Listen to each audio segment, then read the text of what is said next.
Okay, hello, my name is Shelley Hardiman. I'll be the moderator today. I work with the TRIO Student Support Service Program. I'm the transfer advisor slash financial aid.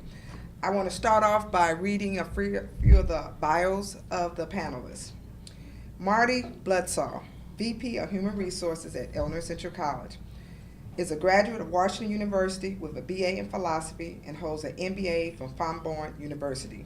She is a human resource executive with over 20 plus years experience in human resource administration, employee relation, safety, talent acquisition, organizational and management development, and total compensation. She is instrumental in leading and implementing people management and organization initiative for public, private, and non-for-profit organizations. She has held consulting assignments with U.S.-based and international firms in Europe, Canada, and the Caribbean. Marty Bloodsaw started her professional career as a training and development specialist working for an international consulting firm and today continues to provide HR administration's best practices in her current role. Next, Francesca A. Armour, PhD, Chairperson, Department of Nursing, Bradley University. She attended Ball State University in Muncie, Indiana, where she earned her Bachelor of Science degree in nursing. She earned her Master of Science degree in nursing from University of Evansville in Evansville, Indiana, and her PhD from Indiana State University in Terre Haute, Indiana. Dr. Francesca A. Armour is the chairperson for the Department of Nursing at Bradley University. She has been in her current position 25 years. Her role as the chairperson for Department of Nursing involves becoming responsible for the implementation of the comprehensive vision of the university, the vision of the College of Education and Health Science, and the vision of the department. The operating aspects of the department include both budgetary and human resource activity, as well as continuing education, professional development activity. Dr. Also remains as an active nurse educator. She also teaches at least one class each semester. Next, Daryl K. Williams. He's an engineer at Caterpillar, Inc. Daryl attended ICC and Southern University and A&M College, where he received his BS in Mechanical Engineering Technology. Daryl is an engineer with 27 plus years of experience working at Caterpillar, Inc. The first 15 years of his career were spent working in research and development at the Technical Center in Mossville, where his primary responsibilities were the development of diesel engines. While at the Tech Center, Mr. Williams was nominated for the corporation Worldwide Award Annual Quality Improvement, awarded by the CEO for significant contributions in the field of engineering. For the last 12 years, Daryl has worked at the Caterpillar downtown facility as an engineer supporting Caterpillar dealership around the world. His team saved the company $100,000 per day in warranty costs that were being paid. Once again, his team was nominated second place for the design and introduction of engine overhaul kits to Caterpillar dealerships. Malika Miller. Malika is a current grad of Methodist College of Nursing. She graduated in December 2015. She was part of the TRIO Student Support Service Program, graduated from ICC. She was a very active participant, and I'm looking forward to your comments today. Last but not least, LaShawn Sled. She's a recruitment manager at Caterpillar, Inc. Graduate of Augustana College, BA in Accounting, Bellevue University, MBA in Human Resource Management, Certified Public Accounting, Certification, Senior Professional in Human Resources, SHRA Senior Certified Professional, Six Sigma Black Belt. LaShawn has held several positions at Caterpillar: Payroll Business Operations Supervisor, Compensation Program Manager, HR Process, Transportation Manager, and currently Recruitment Manager. Global leadership team of 14 U.S., Panama, China, India, the UK, achieved 92% employee engagement, 12% increase, created and sustained a high-performing work environment, Hay Group Marketing Great Leader, selected as a Human Service Division Mentor for new leader and HR professionals, appointed as the Best Team Council Facilitator for the Enterprise Planning Committee, invited to present at the 2004 Human Service Division North American Leadership Impact Summit. We will begin. starting at the first person. First question. State your name, major, and the college or institution you graduated from. Marty Bledsoe. My major is BA in philosophy. I always like to give that. And that tells you that I'm a critical thinker and I like to think outside the box. With an MBA in Fontbonne University. When I graduated from WashU with a BA in philosophy, I realized that it might have been a great opportunity to do some theoretical thinking, but would not make me a lot of money. And that's when I started to look at business and moving in that direction, as well as getting the MBA. My name is Malika Miller. My major was nursing. I attended Methodist College of Nursing. I also went to ICC for the first 2 years and transferred over to Methodist. And I graduated in 2015, just like Shelley stated. My name is Francesca Armour. I am not the chairperson of the Department of Nursing anymore. So again, it is a pleasure for me to be here, but I felt like I needed to correct that. It's a beautiful sign. I'll take it home with me. But I am an associate professor at Bradley University. I was chairperson for about 23 years.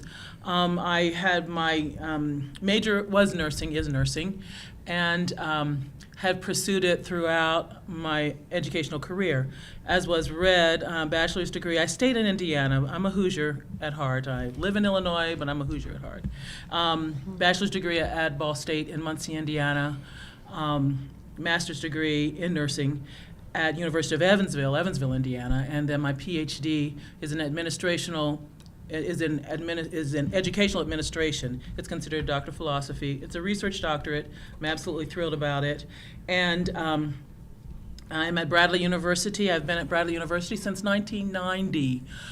Came to Bradley University with an idea of just staying 3 years to pursue my research line, and have enjoyed it and continue to enjoy it. Thank you.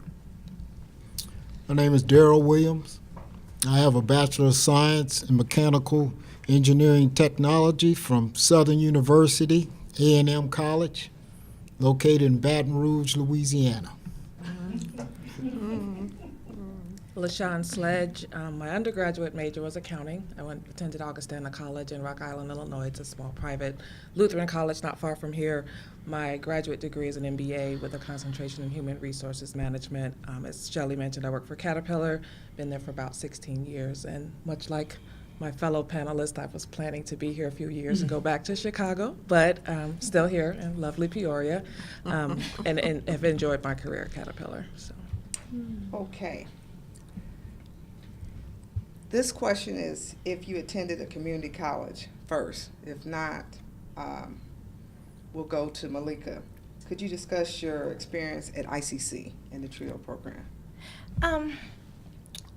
I like TRIO. I started off, my dad was the one who kind of introduced me to TRIO because he attended ICC before me. It was actually kind of exciting because I got a chance to meet new people. When I started at ICC, I was kind of enclosed to myself because it was a new experience. I was just starting college.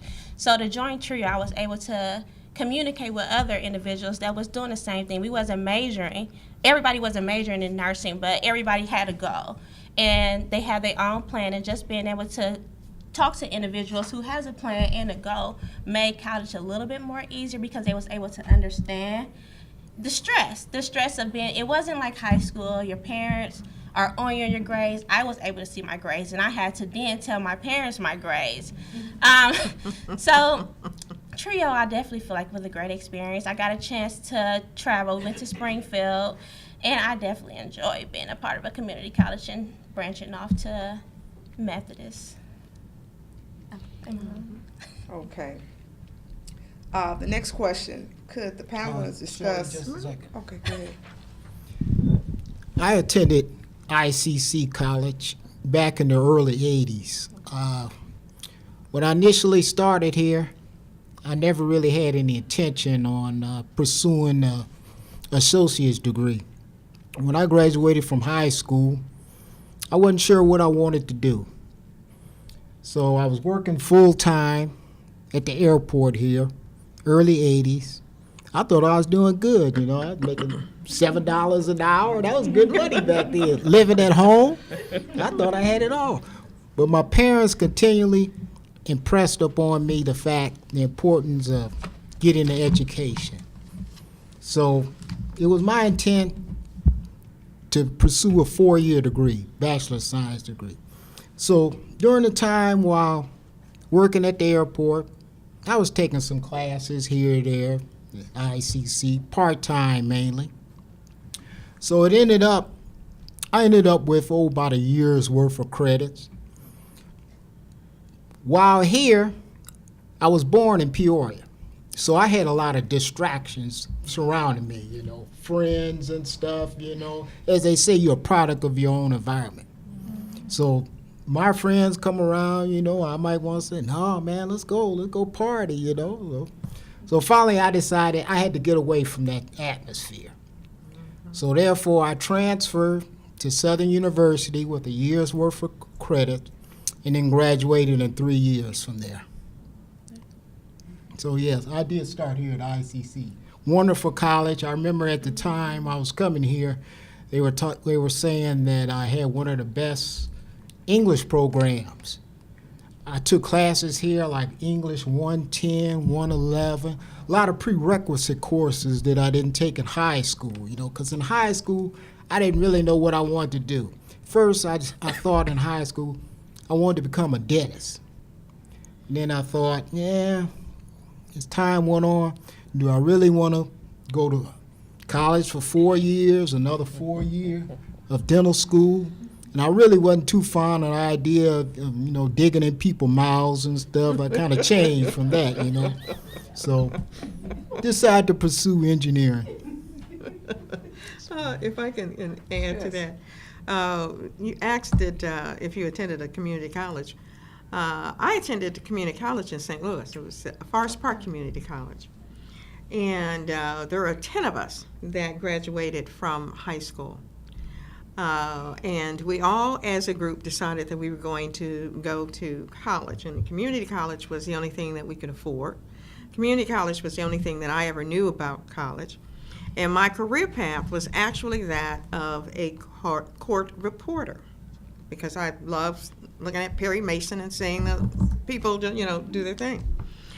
But what I realized by that experience is one by one, and you talk about distractions, one by one, all of the peer group that I was with started dropping out, started getting into other issues.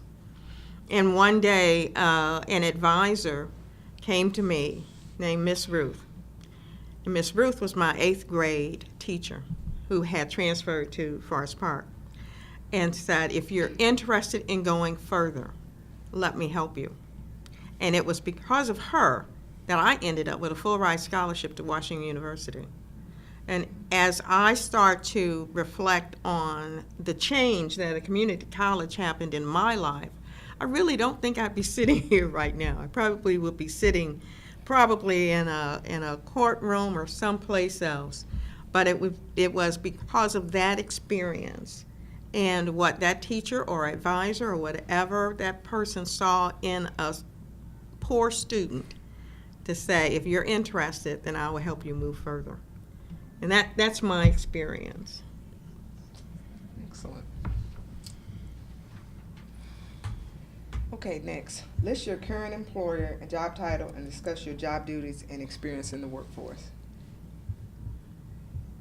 Just a little. Oh,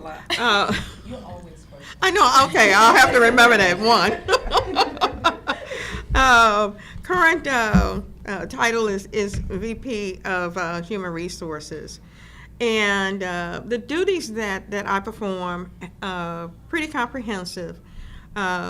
Payroll, it's employee relations, it's policy making, and all of that. But the number one responsibility that I think I take to heart And that is, I always like to say that I am a people management and staff employee person first. My mantra is, if I can make the workplace a place that employees would enjoy coming to based on policy or cultures that are implemented through the department, then they will stay. So for me, the biggest responsibility I think I have is ensuring that we have a great culture here at ICC. I currently work at St. Francis. I've been working at St. Francis for the last 3 years. I started off as a CNA, and I was able to transition into the RN role. My job duties, kind of self-explanatory. I started off on a basic gen med floor, and when I first started, I always thought I was going to work on that floor. Didn't have a doubt in mind until my last semester of nursing school. I began to think that I liked more critical care. One of my managers like this, well, you know you're going to have to deal with family members. And I'm like, oh, you know, that won't be too bad. Until my last week at work, I'm like, oh, this can be overwhelming. Gen Med was okay, but I felt like, I read this quote and it said, comfortable is good, but you will never be able to move forward by being comfortable. And I was comfortable in my current position. My schedule worked around my schedule. I never worked on a Sunday. Don't know how I got out of that, but I just always I'm not scheduling myself on a Sunday. I don't want to miss church. People was like, oh my God, you know, everything goes your way. But I don't need everything to always go my way. I need to be able to move forward. So I stepped into a new position, totally different management, different staff, but I feel my personality, I can get along with anybody that's willing to get along with me. And I am up for the challenge.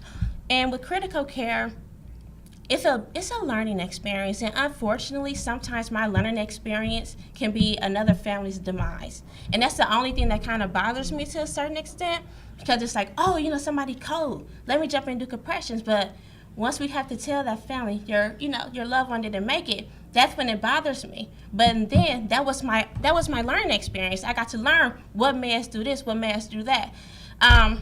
So now I'm just trying to balance not taking this home, which that I can say, working at the hospital, I have been able to experience that, because on a gen med, we do code, and we do have to deal with families that, you know, are not always happy, but I have learned to be able to transition that and not go home.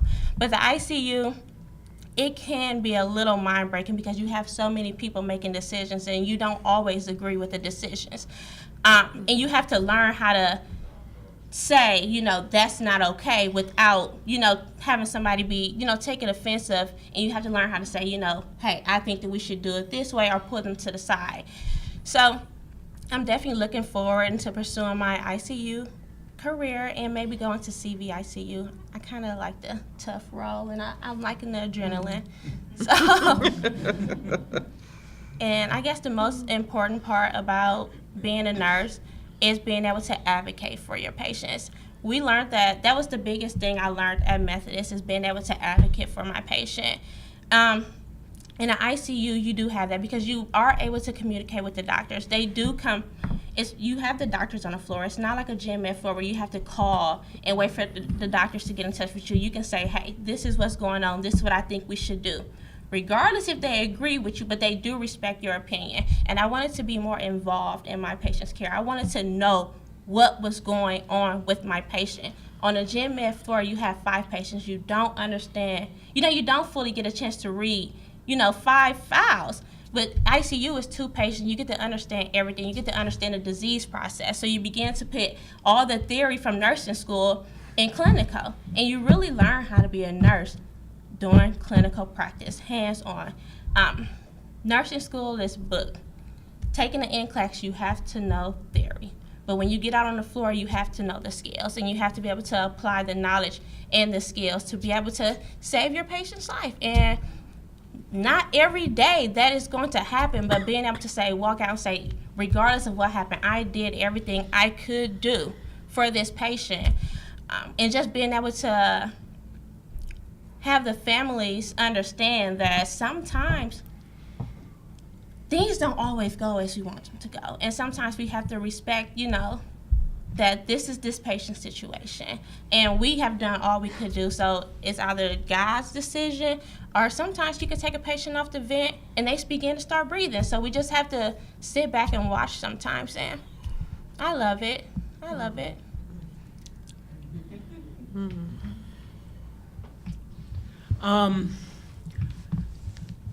Currently, I am a faculty member full-time at Bradley University. I'm an associate professor. I've been at Bradley for, as I said, 25 years. And my journey was one of practice into education. And so I wasn't an individual who was looking to do something other than practice. Practice was, as Malika has said, is absolutely wonderful. So coming to Peoria was really a parallel step for me because I taught and was in charge of the nursing program in Vincennes, Indiana, prior to coming to Peoria, Illinois. So at Bradley University, I currently have about 30 academic advising students, many of whom are freshmen.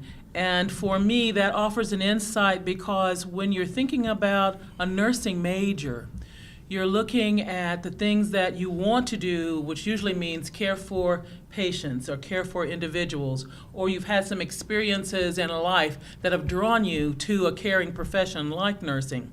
But you're also going to be faced with what looks like the curriculum of curriculum, which means that you're going to be faced with coursework that you absolutely believe is going to be the end of you.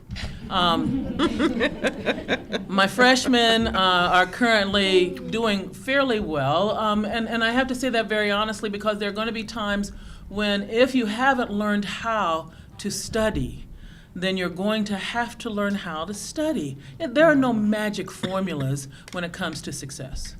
You know, for some individuals who will say to you, and good friends will do that, oh, I didn't give any time to it, and I pulled an A, how did you do? You know what, basically, one of two things has happened. They have lied, or they have indeed given some good time. Some individuals, and when I was in my bachelor's program, I had a lot more energy than I have now, and so it was very easy for me to enjoy the week, you know, party for the weekend, but when everyone else was asleep because we came in at 1 or 2 in the morning, I knew it was time for me to study. So one of the things that I encourage my advisees is that you have to keep your priorities straight. You have to recognize that indeed if the priorities include family, because you have a family and family should come first, then you take care of that, but also keep in mind why you're here. And I tell my advisees frequently, don't forget why you're here. You are here to be successful. Many individuals have invested their time and their hopes and dreams in your success. So keep in mind why you're here, and then allow us as advisors to encourage you and to sometimes run interference in terms of advocacy for what you need. Recognize that it is a healthful decision to know you need a tutor. It is wonderful to recognize that you're in a course or you're in courses you absolutely cannot see why they have to be in the nursing major. Why do we need chemistry? I've even had students say to me, why, Dr. Armour, do we need anatomy and physiology? I take a deep breath on that one. But the reality is there's some pretty logical answers for that. But also recognizing that it may not be easy. It will be easy for some. It may not be easy for you, but it is achievable. That's what matters. Some may have to study longer than others, but what I say to the students is we do not correct our mistakes by pressing delete. So we are going to have the standards that will have you graduate. Oh, and by the way, my class of 2015 graduated and 100% of them passed boards. I'm pretty proud about that. It took a team to do it, and that's why we emphasize that with students, we're partners in learning. I want the students who are my advisees and who are in my classes, if you're having difficulty, of course, to see your instructor, and also recognize that most of us are going to refer you to a tutor. If you know that writing is a challenge for you, and sometimes as individuals in nursing, we don't write full sentences.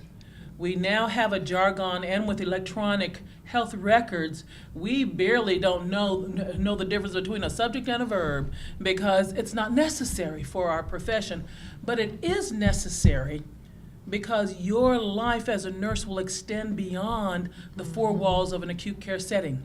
You are going to have to be verbal. You're going to have to be able to very specifically say what you need to have done. I also am blessed to be able to teach graduate nursing students, and so our graduate students are in nursing administration. So what we're doing is preparing first-line managers. So while we're preparing professional nurses who will give bedside care, we're also, and it's also my blessing to be able to prepare first-line managers in terms of nursing administration. So what we tend to focus on are the issues that have to do with personnel, that have to do with budget, but we also focus on expressing yourself specifically and in a very deliberate way. No one wants to read a 1-page or 2-page memo. In fact, they're not going to read it. So what you have to do is to be able to cut to the chase, express what needs to be done, present your options, and go forward. So that's been an exciting experience for me in terms of working with graduate students. We've also had some opportunities to work in research, and that is also a very exciting piece. I would encourage you to not allow any preconceived limitations to hold you back. Recognize that your journey is not going to be somebody else's journey, but there are individuals in every step of the way who are going to be available to offer you support. Might you also run into some who don't seem to want to offer you support? Yes, that's the real world. But gravitate, move to those individuals who will. I tend to share with my advisees frequently, we will not lower the standard, but we will work with you for you to achieve it. And so as we're working with you, and I've had them come back and, they're very grateful and la, la, la. They don't really love me while they're in the classroom, but when life shows them that they have now the skill set to be wonderful and to be a blessing to someone else, then they can come back and say, I really didn't like it. They usually objectify it. They're really saying they didn't like you. But the reality is they didn't like it. They didn't like it as it was going on, but now they see how it works together. It's a wonderful experience for students, and you would see this as a student if you were to come to Bradley. That's my subliminal plug. If you would come to Bradley, what we have also emphasized is that you don't practice on patients. You practice on each other. Student-to-student practice is okay because you grow, you learn, you adopt the skills. Then you get in that clinical setting and you give care, you advocate, you provide for the client. Bradley nursing students have a reputation for giving good care, and the reputation is based on the fact that they practiced and demonstrated competency in the lab, and then they gave care in the real life setting. That's a piece that I think you would enjoy, and I think that just being able to know that there is a learning curve. You're not going to be on top, you're not going to do it right the first time, many times. But as you grow and you learn, you develop that competency. And even after you develop the competency, there are going to be times when you forget.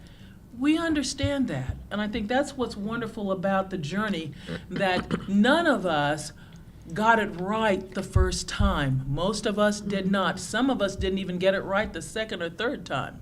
But the whole point of practice and competence says that when I get ready to give care to my clients, I've got it right. And they will have the best that I can give.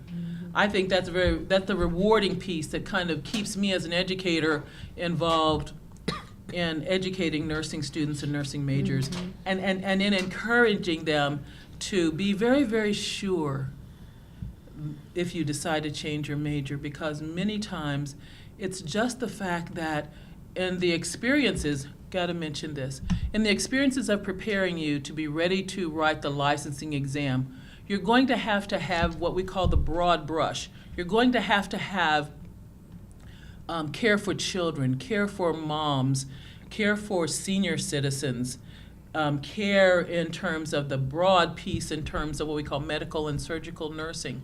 That doesn't mean you're going to love and enjoy all of it. But whether you love or enjoy all of it, it will mean that you can give excellent care in any and all of those areas.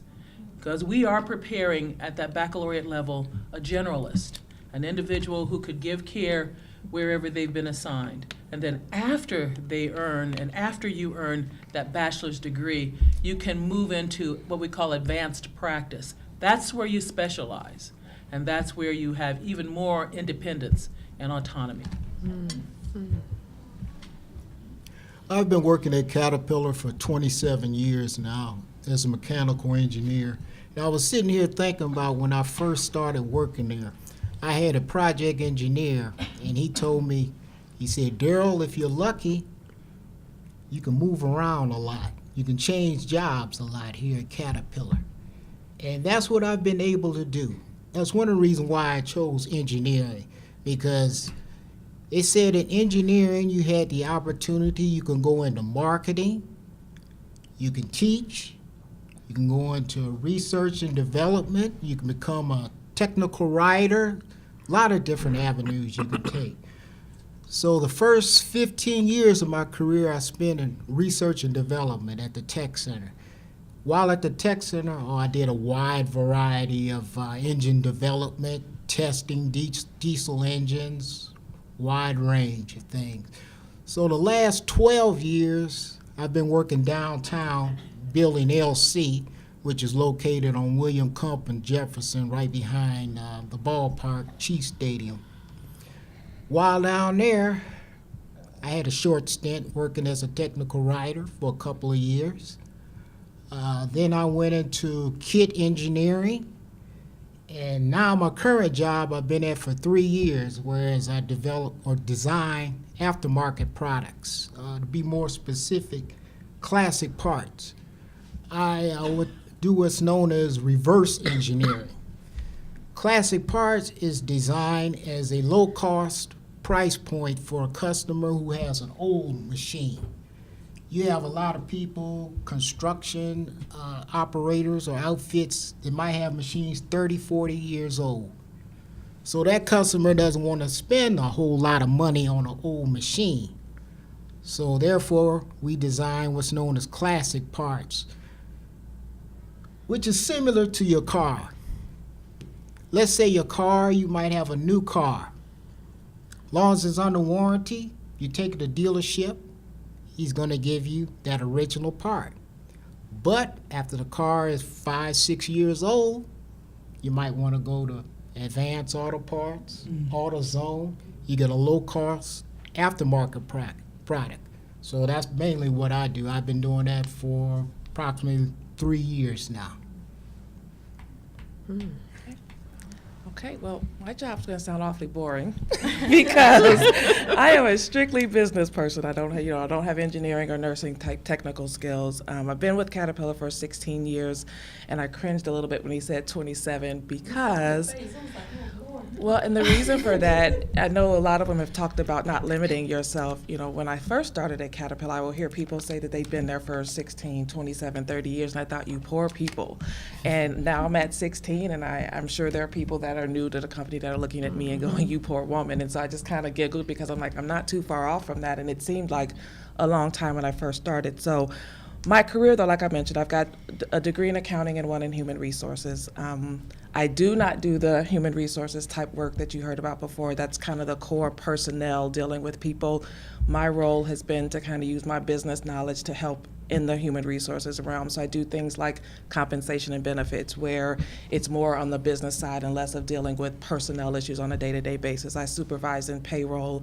I did some work in mergers and acquisitions. So I will not bore you with those roles and what they do, but I will say this. One of the things that has helped in my career, and I think is a little different than what has been shared, is I wasn't pigeonholed, and I wasn't put into a single technical field. And the reason for that is because I developed some very specific soft skills that are applicable whatever role that you're in. So if I may brag.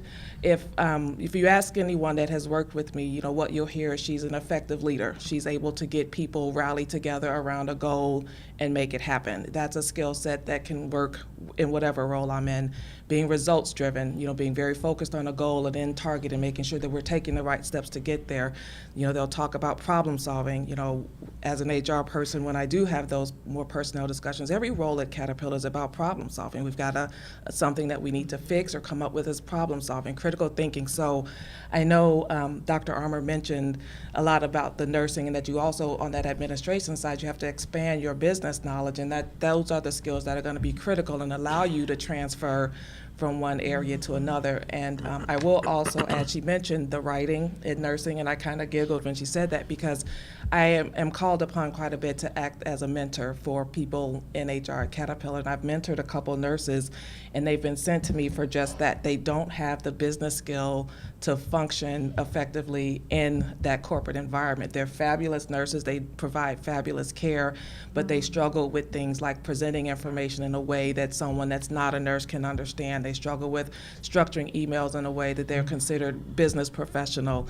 And so a lot of what I work with the nurses that come to Caterpillar is just those very small skills. Here's how business works. Here's what an effective email looks like. You know, you can't use technical nursing terms when you're talking to LaShawn, because she has no idea what you're talking about. And we work a lot on just explain it to me, like what does that mean for me? You know, don't tell me that it's an incision, I cut myself, right? We don't talk in those terms. And so when they're presenting to people, a lot of times they're not nurses and doctors. They're people like me who are in the business and want to understand what's going on in their group, and you just have to learn how to translate that into that language. And the last thing I will say about a skill set called business acumen, it's kind of that overall knowledge how a business works.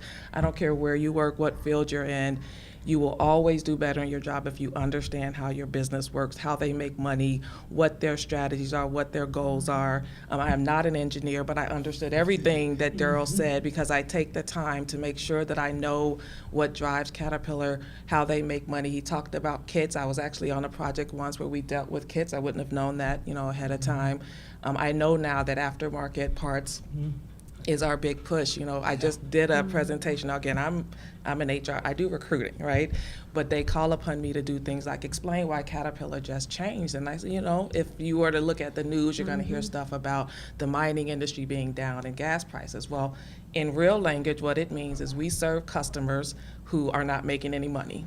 And when they aren't making any money, they're not buying our product. If they're not buying our product, they got to make the product they have last longer. So our strategy is now those things like parts. Remanufacturing and those things, so that we can continue to serve them in the way that, you know, we can make money. We can't sell a big machine, but we can sell parts. And it's just like your car, you know, when you can't afford a new car, you got to keep doing stuff to keep your current car running. And so where Caterpillar used to sell cars, so to speak, now we're trying to keep those cars running. So it's the ability to take that big information and break it down to make sure that the average person can understand it. That is critical, regardless of your field. I'm sure you've spoken with people about engineering topics. We laugh at Cat because we never understand what engineers are saying. But it is a skill set, you know, to be able to take what you're doing in engineering, very technical, and break it down in a way that people understand. So I will, you know, again, very technical fields there. I'm more on the soft skills side. You know, those are things that are critical regardless of what field you decide to go into. Okay. Let me skip a few questions. No, I'm just saying, this is going really good. You're doing excellent. This is the information we need. Yes. Could you talk about the culture of the workplace? I think that's something important for students, especially new students that complete their degree for occupation. The culture of the workplace, I'll try to blend that question as well as the next question, what mistakes do you feel you've made, if any, if you don't mind? Yes, correct. The culture of the workplace is one that oftentimes is defined by a friend or a colleague, or sometimes a supervisor. And when the culture of the workplace is defined in that way, new employees or those that enter into that culture tend to mimic that. So if the supervisor dresses professionally, then you feel that you should dress professionally. If the supervisor holds the meeting on time, agenda-driven, then you bring that into your own character and you build on that. And oftentimes when a culture is defined in that way by others, you tend to lose yourself because you don't really understand, how can I be successful in this workplace for me? So that goes to some of the big mistakes that I've made. I started my career as a consultant. And the very first thing that I learned was for those of you who can remember back in the day, women used to dress in 3-piece pinstripe suits and patent leather high heel shoes. You had to look the part even if you didn't know the part. And I had to look the part because that's what my boss expected. That is what, and the second rule was don't speak until you're spoken to. So I had to learn that, and I felt very, very uncomfortable because I knew then that culture was not for me. And if you know me, you know I talk a lot, sometimes talk way too much, and B, I like to just be myself without the pretense of the organizational culture. But it's important, it's very, very important that when you enter into a culture, that you enter in first with your character intact, and that you really get a sense of who you are so that you can then add value, bring value, diversity of thought, diversity of information to the table without mimicking what you think that culture will be. And what you'll find is that once you are true to yourself, what you will find is that you will begin to build a respected, well-balanced workplace culture around you. And that is what builds success. And if you don't, oftentimes I've had employees come to me and complain that, something's going on with their manager or something's going on with their coworker or something is happening in the workplace. And the first thing that I find myself asking them is, well, where is your center? Where is your line of demarcation in terms of your own personal culture? And learn that. Therefore, you can go to that workplace and you can address that supervisor, you can address that colleague, and they'll understand your sense of self and sense of center, and will understand that. And at the end of the day, regardless of what company you're with, whether you're with an educational institution or whether you're with a business, at the end of the day, what you'll find is you will be able to fit into anybody's culture as long as you understand yourself and what you bring to that, and don't deter from that. The other big lesson that I learned is always, in addition to talking too much, sometimes you can talk and sound like you know what you're talking about, but you really don't know what you're talking about, and then you get into a meeting and someone asks you a deep dive question and then you're flubbing. You don't have the answer. It's really, really important that as you go into that culture, listen, find out what's going on. Don't be too eager to impress.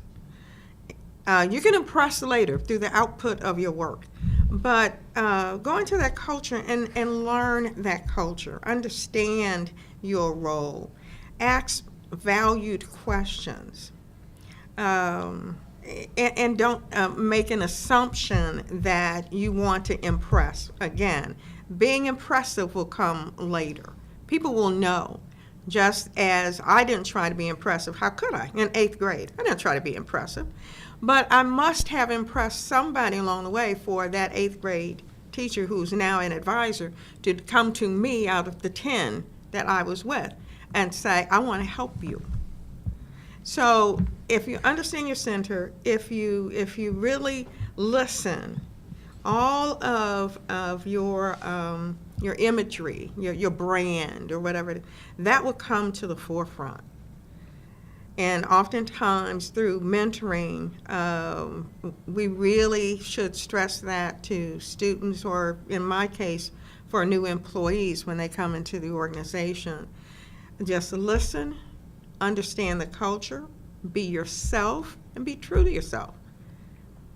And all those things will fall into place as you begin to move a career forward, or move into a career that you think you want, or move into one or two stages of life. But at the end of the day, you're going to go home feeling good, because we all need to go home and leave some of this behind.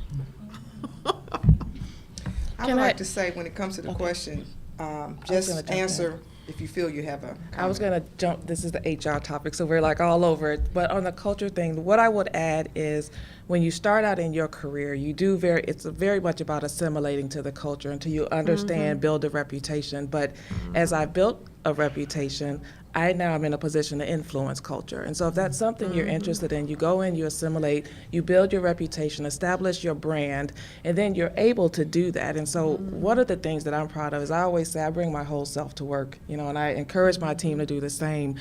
The last couple of teams I met, our first meeting, I go, "Hi, I'm LaShawn, I'm black." I try to hide it, but it is what it is, and I tell them there are going to be some things you see in me that are very stereotypically black. I'm okay with that, and there are some things you're going to see that might surprise you, and I'm okay with that too. And I'm going to bring my whole self to work, and I expect you to do the same, and that usually kind of relaxes them a little bit. And I don't hide it. We talk about sweet potato pie and chitlins at Christmas, and I tell them we don't eat green bean casserole, and so we have those discussions, and we're very. You've been to Peoria too long. We don't. Okay, I'll go this way. We don't eat stuffing. We eat dressing. So, but I encourage people to. Yeah. And I've got, she mentioned earlier, I've got team members before that were in Panama, that were in India, that were in China, and there's no way to drive a single culture when you've got people, and that's becoming the norm almost.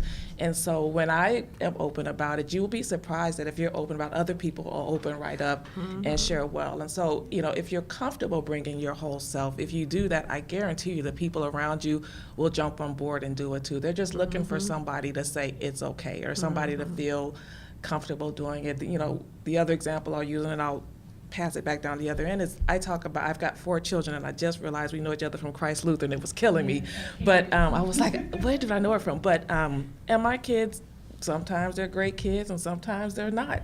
And when you at work, you will talk about, everybody posts on Facebook all these great things about their kids, and I'd be the one to go, well, I'm jealous because my kid, no, he's not passing, he's failing. and yes, he had detention today, and I've had multiple people, and I'm not kidding, multiple people say, I'm so glad that you do that. They go, we sit around all day and people only share the good things, and it makes me feel like a horrible mother. So I love to hear somebody say that. So again, we all have an opportunity to influence culture, especially when we're talking about diversity. That's big right now. This is an incredible opportunity for people to go in, bring their whole selves to work, and help make people feel comfortable doing that. So if you have that opportunity, I encourage you to do it, because I guarantee you there are people that you're working with, in class with, that are waiting for that opportunity to open up and be themselves. I'm done. The last question. You know what, I'm gonna Go take ahead. it a different way, Go ahead. just Go for a ahead. moment. And I wanna speak from, or just share a little bit from the role when students are coming into an educational setting. And I agree with all that has been said. I just wanna add the dimension that talks about this. As you come into an educational setting, special higher education, I think there needs to be a clarity in your own heart with regard to at least one feature, and that is respect. I think the feature in terms of culture that respect contributes is, number one, you understand and know how you want to be respected. And then you also understand and know how you will give respect. And so regardless of the culture that is set or established by that faculty member, because I want to say one other piece too, there's a big difference between culture and climate. The culture is going to be more difficult to modify especially in an educational setting, especially in an environment where you're spending time with an instructor for about 15 weeks, sometimes if they're still in a quarter system, 10 weeks. And then I will share with you that in many of the online courses nowadays, they are 7.5 weeks. So we're getting courses through and completed in a very, very brief period of time. So the culture is probably not going to be modified by you as a student or prospective student within a 15-week time interval. The climate, which becomes that day-to-day piece, can be modified, and it can be modified because of how you determine how you will give and receive respect. I say that because and I will kind of partner into the whole notion of mistakes. I'm very clear. I've always been very clear about what respect looks like. I was raised in an environment that was always very clear about how the individual gives respect. And in education, we went through, especially higher ed, we went through that time where, you know, everybody calls everybody by their first name and we're just all buddies in the classroom. And that works well for some people. But because I define respect the way I define it, and one of the things that translated was when I was teaching nursing students about fundamentals, when you walk into the room, you address the client as Mr. Smith or Miss Smith until they give you permission to call them by their first name. Now, for some people, that's going to be a challenge because they've just used to walking in saying, "Hi, Joe." Well, you know what? Depending upon who that person is, that's very offensive. It shuts down communication. But if I can give you what I believe to be respect, "Hello, Mr. Smith," and then Mr. Smith says, "Just call me Joe," it changes the climate so that now we can get into some more important things.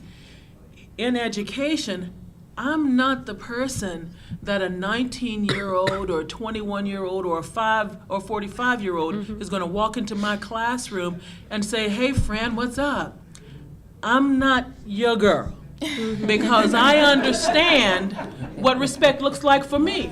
And I understand how I'm going to give respect.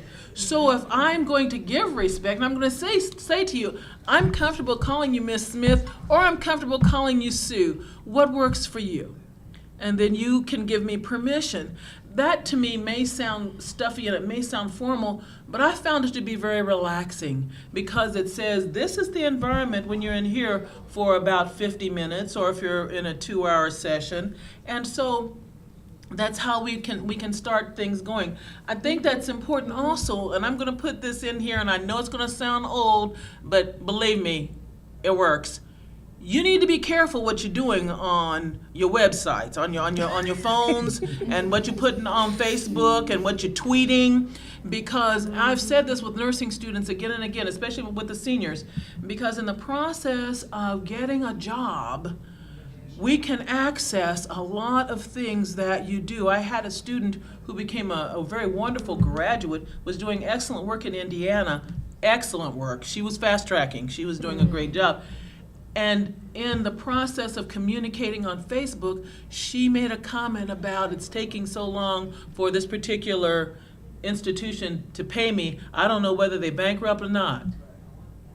She was just making a social conversation. And she called me because she started noticing that her work hours were being diminished. And they could explain it because they were saying we just didn't, things are working out and we dismissed a lot of clients, and so thank you, but can you come in on 3 days instead of 5? And she just noticed, and there was nothing illegal about it. And they never explained to her what happened. But I firmly believe that some folk communicated some things that she had put on Facebook. I say this to anyone who is listening to simply say, be very, very clear about your social and your professional environment.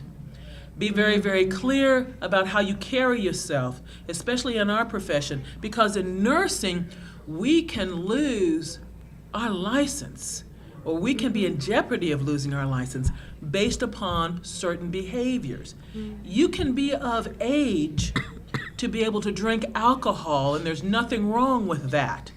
But if you're drinking alcohol and then in less than 24 hours, you're going on to work in the clinic or in the agency, then what we know about alcohol in your bloodstream makes you a risk and makes you unsafe to provide care, and therefore it's not going to take, you can get 17 attorneys and we'll still fire you, because the reality is you have demonstrated an unsafe environment for the client. I say that to simply say, be very, very careful about how you respect yourself in terms of the climate and culture. Be very, very careful about how you establish your social interactions and your professional interactions.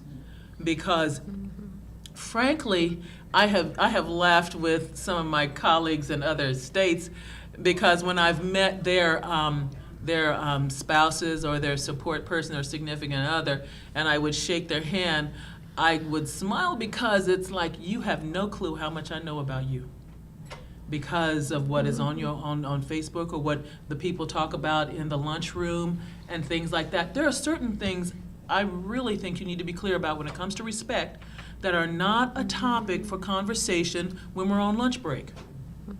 So if everybody else is chipping in and you feel like laughing about it, that doesn't mean you have to chip in. Draw and know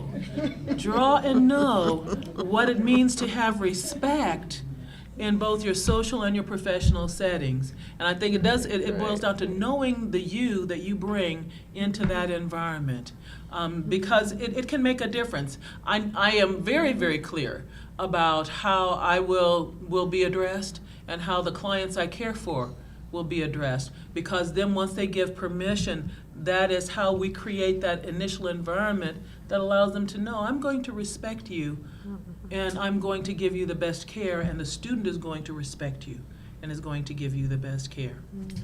You know, on that point, and I know you No. us HR Go folks ahead. like to jump in. I agree wholeheartedly, and anyone who's looking at this tape and the panelists that are here, there are words that we've used: culture, climate, knowing yourself. And in listening to the good doctor here, I realized that for the educational institution, the climate is different. It is very formal. It is where you address your instructor, Mr., Mrs., Professor. In a workplace, it's Tom, Bob, Jim. And in the street, it could be a dog.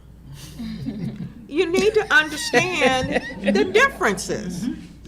You know, you need to understand the differences. And when you understand those differences, while still being yourself, you can relate to those various aspects that you need to relate to. Many of us are bilingual, and I don't mean that we have different, we can speak French or Spanish and all that. We're culturally bilingual. And it's very, very important to be that. Because there's no way I'm going to go in a boardroom and say to my chancellor, hey, John, what's up? No, it's going to be doctor. But there's no way I'm going to go home and call my husband Mr. Bloodsaw. So just not going to happen. So it's really important to understand what those expectations are in those settings. Use that different language that we are very skilled at, and adapt it to your style, so you're authentic in that regard. So you can still have the language of the street, and you know when to leave that when you cross the threshold of a corporate or an educational institution. I was just going to simply agree. Because I did it kind of unconsciously, but as I was talking, I referred to her as Dr. Armour, but then I referred to him as Daryl. And it's exactly what they're talking about. I know that it's different depending on what that environment is. I don't know that I would have ever thought to call you Mr. Williams, because I know at Caterpillar you'd be Daryl and I'd be LaShawn. But I wouldn't dare call you Francesca or Fran. It wasn't even a thought. And so I just was going to point it out that it is it happens naturally as you learn to do it, but it's not something I would have thought through, but it is a very natural thing. You do adjust depending on your environment. And then I was also going to say one last thing. Now that I'm in recruiting, we can see all of what you're doing on social media. There are ways for us to get to that information. We use it. They have these cool things called Boolean searches where I can find your personal email. I can pull up things that you don't think I have access to, things you think you deleted. It's still sitting out there. And I did not know that prior to coming into this role, but I will second that. Please be very, very careful what you have out there because they will go look. Trust me, I see it every single day. I want to know from Mr. Williams. Yeah. I want to know what the workplace culture is like for you. What it was like when you first entered. Very different than mine, I'm sure. What it's like now. As I stated earlier, I started at research and development at the Tech Center. That was strictly engineering. Now, as a lot of people characterize engineers as being nerds, don't know how to relate to people. Yes, that's the way it was. I can testify to that. I always prided myself on being able to relate to people. You know, there were guys I used to tease. I say, you probably never made a B in your life. Some, no, I haven't, you know. They walk around with their head down, you know. I used to tease them. I say, hey, pick your head up. There's no dog poop on the floor, you know, stuff like that. But that's the way it was in R&D. Now, I don't know if it's changed since then. I've been away from there for 12 years. Now, where I'm at now, it's a wide range of jobs, occupations in the building LC. My group is engineering. One aisle over from me is like the warranty group. There's purchasing. Throughout the building, there's people who teach because LC, we nickname it, LC stands for Learning Center. We have mechanics at dealerships from all around the world. They come down there, learn how to work on the equipment. So you have people in that building that teach. The second floor is where your technical writers are. There's graphic artists, people who print the parts manuals.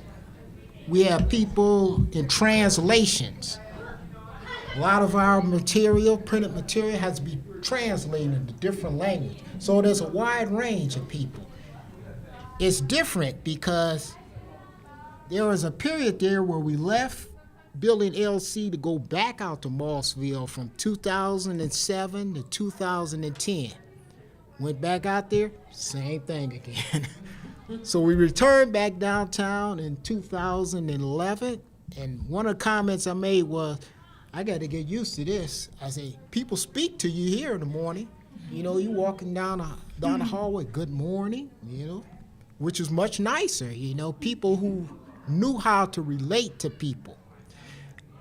There was a time my last supervisor, I was thinking that was about 4 years ago, he gave me an opportunity to go back to the Tech Center with a promotion and everything. I turned it down. I said, no, I don't want to go. I said, I like it here. But it worked out okay. I ended up getting one there anyway, just a few months later. But I like the atmosphere a whole lot better. The culture is different. I always say at LC, they were more willing to embrace diversity. Now, that's something Caterpillar has pushed a lot over the last few years. Diversity and inclusion. I can see where that has changed from the time when I started back in 1988, that was. Yeah, there's a big difference now. Because there was a time where some areas, they didn't embrace diversity and inclusion.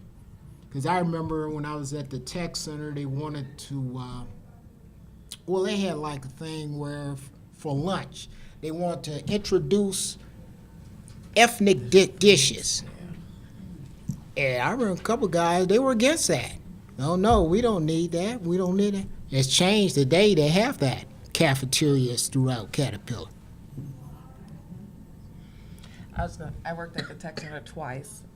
In 2000 was the first time, and the big talk at that point was that they were adding restrooms for women, because there were not very many restrooms for women at the tech center in 2000. So that's just been 16 years ago. So it was much like what he said. And even in my 16 years, you see that they have nursing rooms there and things like that now, where in 2000, we couldn't even get an extra bathroom for women. So it is definitely changing. Okay, our last question. What is the most rewarding aspect of your job? The most rewarding aspect of my job, the most, is the ability to blend all of my experiences from my first career to this, all of my experiences, and bring them forward into this setting. So much so that, again, if there are issues, I can speak from a place of personal experience, and to really de-escalate those issues. I've always been horrible at math, and I'm just surprised at my improved knowledge of it now. So much so that I now can go toe-to-toe with our CFO and challenge him. And sometimes I have to go back and just shake my head at the end of the day. But to be able to bring that business knowledge and talk about ROI while at the same time talk about employee relations, while at the same time being able to be myself and not I'm myself so often that in the institutional setting, and this is funny, I introduce myself as Marty Bloodsaw, and yet still people want to put a doctor in front of my name. So oftentimes I'll see something that says Dr. Bloodsaw, and I thought, oh, well, thanks a lot. Because that's the institutional, educational piece of it. You must be a doctor. No, I'm glad of where I am. I'm blessed of where I've been and what I'm able to bring to the table. So that's the most rewarding aspect of the job. Well, I haven't been working as a nurse that long, but I can say the most rewarding aspect is being able to reflect.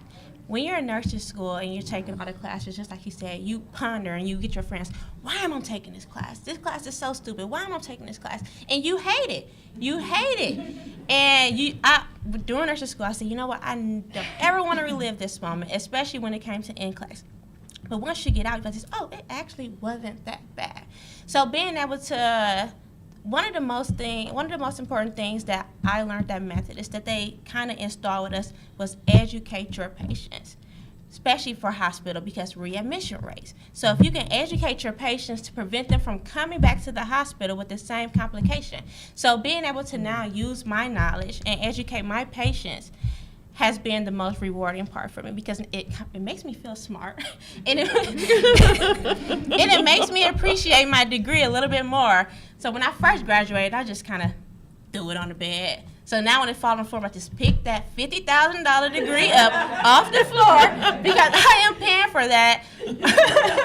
And it makes me appreciate, schooling and my degree a little bit more, just being able to share my knowledge because as you begin to practice, everything begins to make more sense. Why am I doing this? Why am I doing this? You begin to put one and two together. And then you do have to, dummy it down a little bit. Sorry if that's the wrong word, but dummy it down a little bit to layman's terms.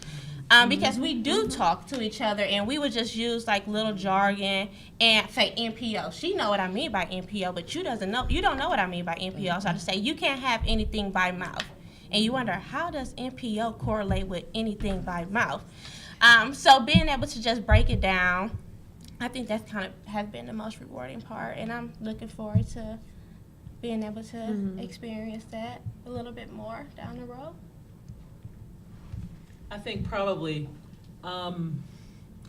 the most rewarding, a lot of different rewards, but the most rewarding is when we move from student, instructor, student, faculty to colleagues.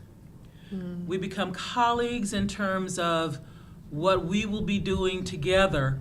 The difference is always going to exist at times in terms of differences of specialty and maybe differences of experience, but we are indeed colleagues. We are peers. I'm really clear in my own mind about the fact that when we're in that student-instructor role, I used to say, you can't come in here and drive the train. I drive the train. But as you learn and grow and think and graduate and practice, we're peers. We work together. We'll bring our expertise in to solve, because in nursing we work as a team. No one has it. We're not silos of activity. So I think the whole notion of that transition that comes together, sometimes at that point of graduation, but many times after you are actually in practice, and then students would come back and we'll sit and we'll talk about what they saw, what they did, why it worked, what they hated. We can have that kind of dialogue because we really are peers. We really are nurses. And what happens is that we will be nurses who are advanced practice nurses. We will be nurses who are professional nurses because we have the RN, you know, but the whole point becomes we're peers. And I think that as students who may see this tape or whatever recognize that ultimately what's going to happen is in nursing, we will all be peers. We will all be RNs. We may have some more credentials tacked on to it, but we all start from a base of excellence called registered nurses. And then we grow from there. So that is probably most rewarding. Most rewarding aspect of my job would be problem solving or helping a dealer perform his job easier, mechanic, for example. I think back, 2010, I believe it was, when we first introduced overhaul kits to the dealerships. Before we introduced them, when they would overhaul a diesel engine, they could easily have 150 parts in it. That mechanic would have to look up the part number for each one of those. When we designed these overhaul kits, basically all the parts that was necessary for the overhaul was all packaged in the kit. We determined what pistons they needed, what injectors they needed, all that. And what we would do is we would create a prototype. Start out with one kit. We'd find a dealership somewhere around the country. We'd tell them, hey, we have a free kit for you. We want to come along, make sure we have all the right parts in it. So I got a chance to travel all around the United States, go to the dealership. What was rewarding for me is to see that mechanic. All he had to do was order one part number. Everything he needed for that overhaul was right there in a package. And they were really satisfied. Now with the job I've been doing the last 3 years, quality is real rewarding because I work with suppliers who I design the part, they manufacture it. We keep a close watch on the quality. We look at the warranty. If there's high warranty, we have teleconferences with them twice a month. I let them know what they need to do to improve this part, maybe redesign it or something. So that's rewarding also for them to improve their quality, which also helps Caterpillar and reduces our warranty. So we've talked a lot about differences in industry. So as a leader in corporate America, your job is primarily to enable others to succeed. And that's what I find the most rewarding. I feel old when I say this, but I have people that have moved on to other jobs or left the company and they come back and they say, I remember when you told me this and I never forgot it and it helped me here. And I honestly don't ever remember half of what they're talking about, but to be able to know that you've had that influence on someone, and if you help someone reach their goal, is something that I find rewarding. Personally, I'll cheat like Daryl. I'll have two. Personally, in most of my roles, I have had the ability to travel the world.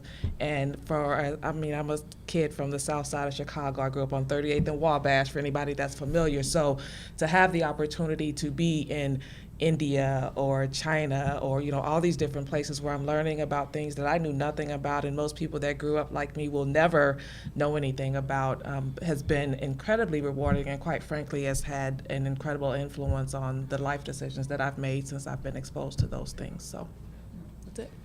I would just like to thank all of the panelists for taking out your time to be with us today. And for the audience, I'd like to thank you also. And we look forward to next year, Trio Part 3. Thank you.